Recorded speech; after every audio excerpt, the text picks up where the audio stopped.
guys, gagawin naman natin itong tower fan na to guys. Ang tatak niyan ay Hanabishi. Ayun guys, ang problema nito ay ayaw umandar. Sabi ni sir, baka daw motor na.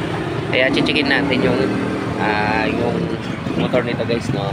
Tapos meron din siyang remote. Ayan, yan nakalagay yung remote niya. Pinumpleto na ni sir yan para matesting daw kung sakali. Tignan natin guys, sana hindi sira yung mga switch niyan. Yan, mga yan. Yan yung itsura niyan pag pinalikod at hinarap. Yan. So yan siya, no? So saksak natin guys, at wala na siyang plug at pinutol na nila. Hindi ko alam kung bakit nila pinutol. At nilagyan ko lang siya ng at isaksak natin dito sa tester light natin. Ayan. Tingnan natin kung merong ugong pinutot butong on ay wala na. Ayan guys, so wala na siyang hindi na siya mapipindot. So ang gagawin natin dito guys ay bubuksan natin to at babalikan ko kayo. So tingnan natin kung paano siya buksan. Siguro ito yung nag-oscillate para gumanyan ganyan, no? Ganun to. So check ko muna to guys at babalikan ko kayo. Yun guys, gamit lang kayo ng alloy rings na to, yung parang bulaklak guys. Tapos ito itatanggalin nyo lang yan at gagalawin nyo lang to para siguro para mapunasan, mabilis siya punasan, no?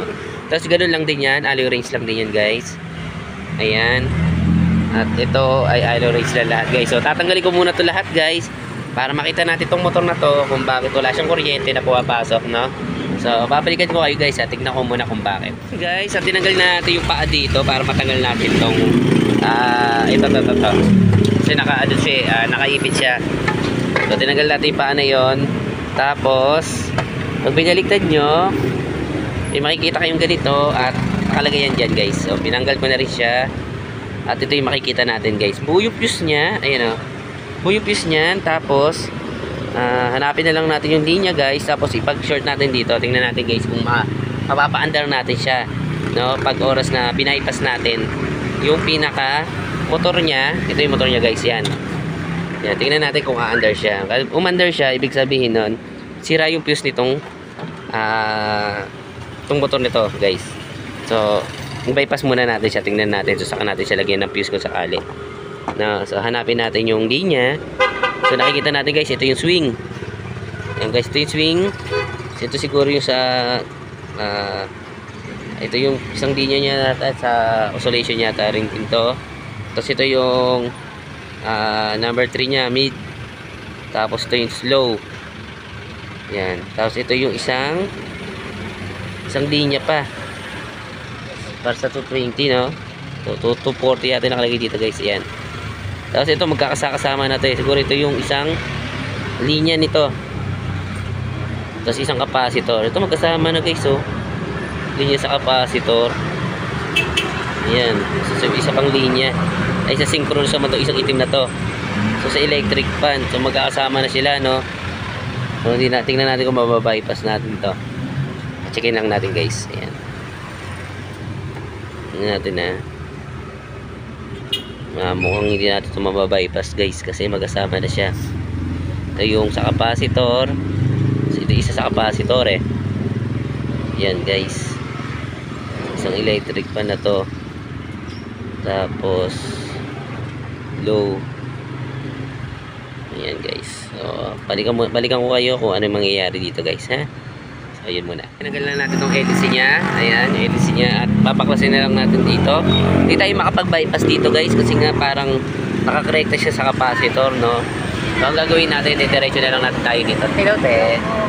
Tapos paklasin natin to. Tingnan natin yung motor nito kung ano nangyari, kung bakit wala siyang kuryente guys, no? So tingnan natin. Binaklas ko na yung motor. Ayan guys. So makikita natin na ito na yun. Tinagal ko na rin mga tornilyo niya para mas mabilis tayo. So titignan natin yung fuse dito guys. Babaklasin natin to. Titignan natin yung fuse kung ano nangyari guys, no? Para marekta na lang natin dito kasi hindi tayo makapag-bypass dito. Dito na tayo maglalagay ng fuse o magrekta kung sakaling buo yung motor na to. So check lang natin to guys, na. So wait lang. Motor niya siguro may gumalaw na dito kasi may bago na ng tali. Ayan guys. Ayan, bakit kaya nasira yung pinaka nito? May gumalaw na nito. Kasi iba na yung ano niya, yung pinakatali niya. So putulin natin yan kung bakit. Ayan. May gumalaw na nito. Dahan-dahan lang kayo guys kasi baka mamaya ay maputol ninyo yung pinaka-wire niya. Ayan guys, ayun o, iba na itsura niya o. So may gumalaw na nito, may nag-bypass na rin at ito yung wire na putol. Ayan o, may naputol na pagkahinang siguro nila kaya natanggal. Ayan, may gumalaw na nito guys. Ayan o, ito yung hininang-hinang nila. Ayan o. Ayan. Ayan. So, kaya siya nawala ng kuryente. Ito yung ano to? C-store. Dito guys, hindi to hindi to fuse to guys. Ayan o, meron kayong makikitang.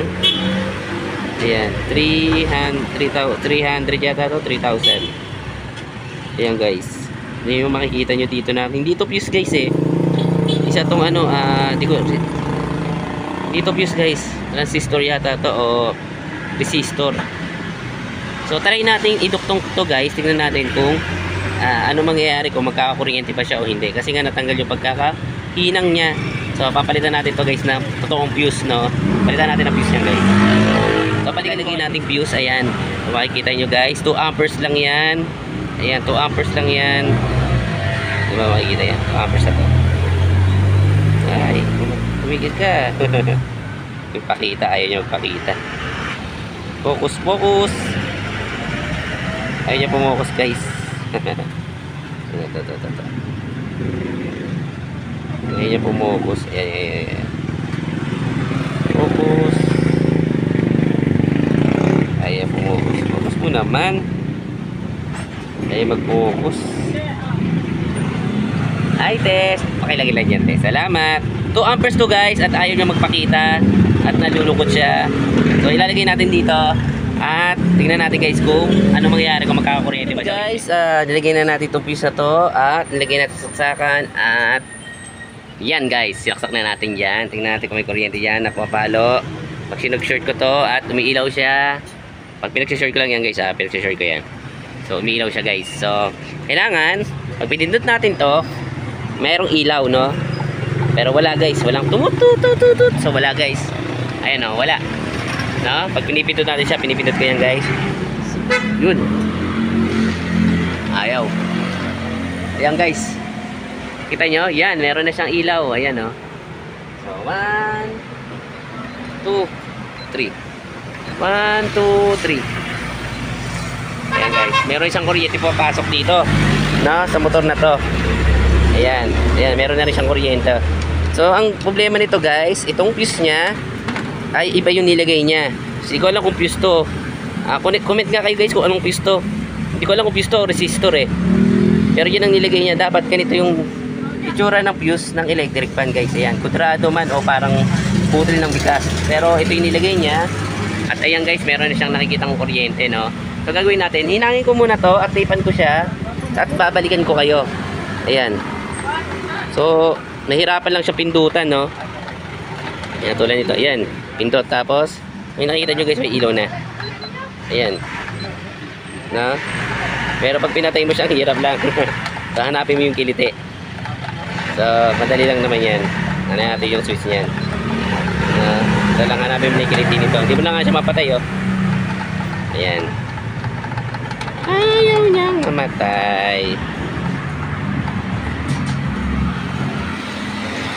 So yun guys, nagwa 1, 2, 3 naman siya. Ayan.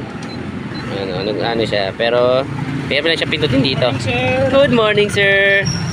Ayan. Ayaw niya lang mamatay, no. So assemble na natin to guys. At okay naman na to. At meron na siyang kuryente. Paandarin na lang natin kung aandar siya. Kaso mahirap lang pindutin yung pinakapindutan niya doon. So yan guys, may kuryente naman siya. At balikin ko kayo, assemble ko lang kayo. Hinahin ko lang to guys.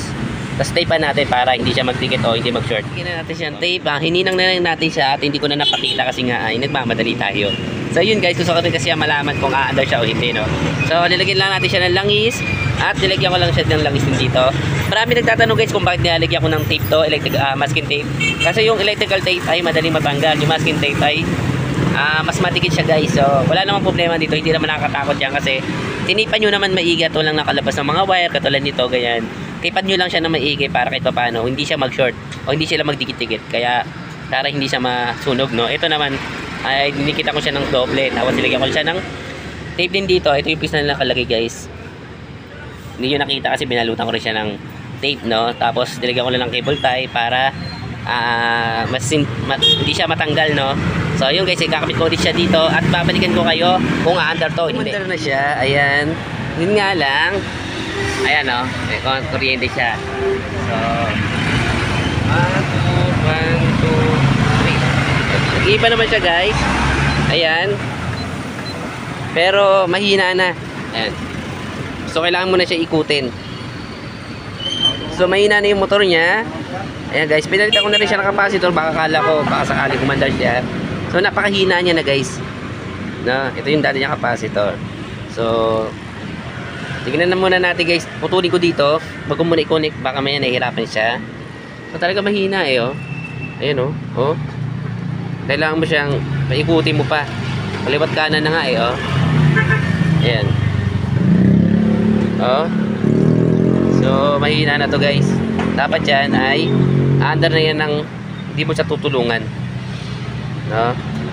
So tingin ko baka may problema na yung motor nito. Ayan, oh. May problema na yung motor nito. So putulin ko muna dito guys. Hindi ko siya idadaan dito sa mga synchronous niya at dito sa switch niya. Salamat.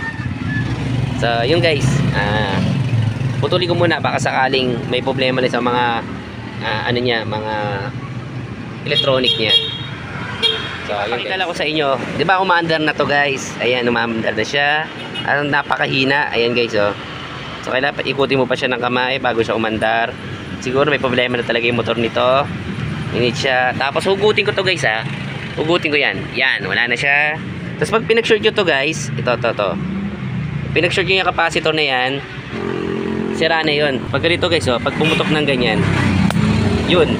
Pag pumutok ng gano'n, sabi, sira na yung motor nito.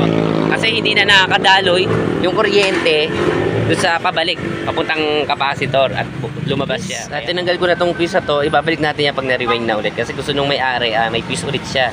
So, putulin na lang natin dito guys. At pa-rewind natin to. Tapos balikan ko kayo guys kung ano na mangyayari dito sa ginagawa natin na to guys. So, update ko kayo pagkatapos itong pa-rewind. So, pa-rewind ko muna to. So, hindi ko alam kung bakit ano nangyari dito. Ayun. Dahil nga may iba na gumawa nito. Siguro nabaksak-baksak na to. So, yun guys, balikan ko na lang kayo. Pa-rewind lang natin. Guys, okay na tong motor na pinarewind natin. Yan, bago na yan guys. Yan. Pinarewind na natin yan. So, yun guys, yan na. Yan, so, bago na siya. Pinarewind na natin to kahapon, pero natapos siya rin. Magaling si Kuya Noni na gumawa ng motor kasi kakabigay ko lang ng motor na to, rewind niya agad. So, galing na yung pinsan ko. So yun guys, kahit umuulan, yan, umuulan, nakikita nyo guys, may bagyo, tuloy-tuloy pa rin yung gawa natin, no? Kasi kailangan natin kumayod. So yun guys, isasalpa ko muna to dito sa housing niya. Tapos guys, balikan ko kayo, no? Para matesting din natin kung okay na rin yung mga ginawa natin o yung motor na to. So para matesting natin kung okay din yung motor na to. So balikan ko kayo guys. Kapit ko lang guys, kinabit na natin tong motor niya, no? So ito na guys yung nangyari. Tapos itong linya ay nalito-lito na ako. Hindi ko na kung ano yung nangyari, pero nakuha pa rin naman natin kahit papano. So ito guys, yung capacitor niya, itong dinuktong ko na lang to guys, inano ko lang siya, nilagyan ko lang siya bagong wire kasi maiksi itong capacitor no. Pag ginawa yan, iba yung capacitor kasi niyan. Ito yung dalawang capacitor, no. To pinutol ko tong linya na to, ito yung capacitor guys, papunta dito sa puti. Tapos lumabas siya dito sa may puti. Ito yan guys. Tapos capacitor yan guys. Tapos ito namang isa na black, kasama niya kasi yung capacitor na green. Ayan o, diba ito yan. Yan, magka-short kasi yung capacitor na green. Sa kanya, pinutol ko na lang to para hindi na natin ilagyan ng wire. Tapos dinuktong ko na lang siya dito sa green na to guys. Ayan, ito capacitor to. Linya to guys linya capacitor to. Ito rin magkasama to kaso pinutol ko lang para hindi na ako magduktong ng isa pang wire. Diyan na lang ginawa ko. Tapos ito, lumabas siya dito sa itim. Ito yung itim guys, yan. Papunta rin capacitor sa linya ng line 1. Sabi natin line 1. Tapos itong line 2 guys, pinag-short ko na lang sila nitong dalawa na to. Kasi itong papunta na to guys, yan yung ano ba to? Brown ba to? Yung brown saka gray. pinag-short ko na lang siya dito para magkaroon ng kuryente yung switch niya. Yun lang naman para hindi kayo malito. Tapos itong blue, low yan, so 1 yan, tapos 2, 3 na yan. So ito na yung ginawa natin na yan guys, 1, 2, 3. So linya natin yan guys, yan yung linya ng motor, tapos linya ng switch. So nailito ko kasi sobra-sobra yung wire niya, kaya ang ginawa ko ito, pinag-short ko, umandar naman. So testingin natin guys para masabi ko sa inyo na okay naman at umandar naman. So saksak natin, may bago natin saksakan, yan guys, saksak na yan. Tapos switch natin dito, yun, switch na siya guys, diba yan, 1, 2, 1, 2, 3. Yan, 3. Tapos, yan. Patayin natin. Yan, tapos on natin. Yan guys, oh. Diba? So, okay naman yung ginawa natin na to. So, yan ang magiging linya nito. Yan na. Yan yung magiging linya nito. At, tapan ko lang to at babalikan ko kayo guys. So, yan yung magiging linya niya. Yung oscillation guys, okay naman. So, pindutin natin yung oscillation dito. Ayan. Yan, oscillation. So, yun yung oscillation niya. Ayan. So, okay naman guys. At buo naman tong switch niya. Buo yan. Buo to. At buo to. So, motor na yung pinalitan natin sa capacitor. Pinalitan ko na. Para isang bago na lang. Kasi 1.2 to, 1.5 nilagay ko doon. Para maging okay siya. So, assembly ko lang to guys. At babalikan ko kayo. So, ito na yung linya natin. So, mahirap yung linya niya. Pero nakuha ko rin kahit papano. So, yun guys. I-post nyo lang guys kung hindi yun nakuha yung sinasabi ko. Paliwanag ko naman na pinakita sa inyo kung paano ko siya ginawa, kung paano ko siya nilinyahan, na kahit sobra-sobra yung wire niya, nagawa ko pa rin siya ng paraan. So yun guys, yan, pati natin assembly ko lang to. In-assemble na natin, nilagyan ko na siya ng LC para makita ko kung tama yung ikot niya. So pindutin natin siya guys. Yan, nilagyan ko na siya ng tape. In-assemble ko na, lalagyan ko lang muna tornilyo to mamaya, tapusin ko lang to, lagyan ko muna ng tape. Yun guys, umandar siya. So tama yung hangin nandito sa labas yung hangin guys. So tama naman. Ayan. So assembly lang natin to at pakuha na rin natin sa mayari. So last testing natin yun guys. So yan. So nakakatuwa kasi kahit pa paano nagawa natin. So buo pa yung board niya, hindi pa sira yung mga resistor niya. Kasi pag oras na nasira yung resistor niya guys, pinapalitan na natin siya ng switch o yung 1, 2, 3. So yun yung ginagawa natin, na-assemble na lang natin, pinapalitan na natin ng ganun. So okay pa naman yung mga ano niya. So motor na talaga yung problema niya. Sa yung capacitor, yun ang pinalitan natin. So patayin natin yun. So patay na siya. So assembly ko to guys, lagay ko lang tong harap niya, itayo ko lang siya, tapos final testing na natin guys. So yun guys, okay na tong ginawa natin na to. Final testing na natin guys. Kung remote niya ay hindi gumagana, ayan so dahil siguro sa battery niya ay sira na siguro to. So yan, ayan gumana ayan gumana guys. So yan, ito yung remote niya. So yung guys, nakasaksak na yan, pinalitan ko nitong saksakan niya na yan. Tapos on na natin. So yun guys, nakita nyo, yan, lakas lakas niya. So 1, 2, 3.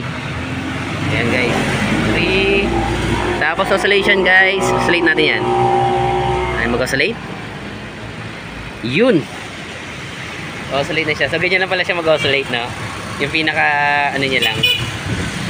Ayan. So yun guys, okay na itong ginawa natin na to. Motor na yung pinalitan natin sa capacitor niya. So umandar na ulit siya. So hanggang dito lang guys sa vlog natin na to. So maraming salamat. So sana kahit paano ay may naturo ko sa inyo kung paano gumawa na itong electric pan na to o tower na to guys. So hanggang dito na lang. So paalam na.